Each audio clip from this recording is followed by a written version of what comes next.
ஒரு கோழி குஞ்சு, அம்மா கோழி குஞ்சு, அவங்க 2 பேர் இருக்கிறாங்க. ஒரு பூனை ஒன்று பக்கத்து வீடுகளில் இருக்குது. அந்த பூனைக்கு வந்து எப்போயாவது இந்த கோழி குஞ்சை நம்ம சாப்பிட்றணும் அப்படிங்கிறது ஆசை.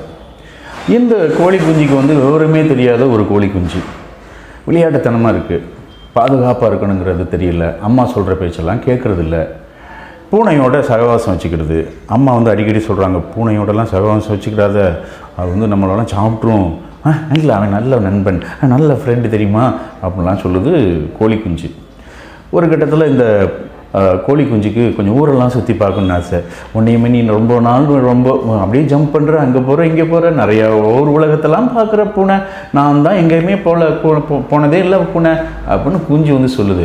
உடனே பூனை என்ன சொல்லுது, கவலைப்படாத, நான் உன்னை கூப்பிட்டு போகிறேன், நிறைய இடங்களுக்கு கூப்பிட்டு போகிறேன்னா, இந்த வண்டி மாதிரி சின்ன வண்டி மாதிரி இருக்குது பார்த்தியா, அதில் ஏறி உட்காந்துக்கோ, நான் உன்னை அப்படியே தள்ளிக்கிட்டே கூப்பிட்டு போகிறேன், என் கூட வரியா, போமா அப்படின்னு நைஸாக பூனை அந்த கோழி குஞ்சை அப்படியே கூட்டிகிட்டு போகுது.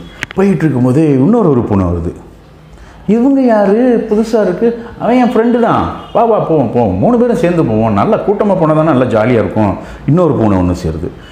இது யார், இதுவும் என் ஃப்ரெண்டு தான், வா வா வா நம்ம எல்லோரும் ஜாலியாக கூட்டமாக போகலாம் அப்படின்னு 4-5 பூனைகள் கூட்டமாக சேர்ந்துருச்சு. இந்த கோழி குஞ்சை அப்படியே கூட்டுக்கிட்டே போகுது. என்ன நடந்திருக்கும் அப்படிங்கிறது உங்கள் மனசில் நான் விட்டுறேன்.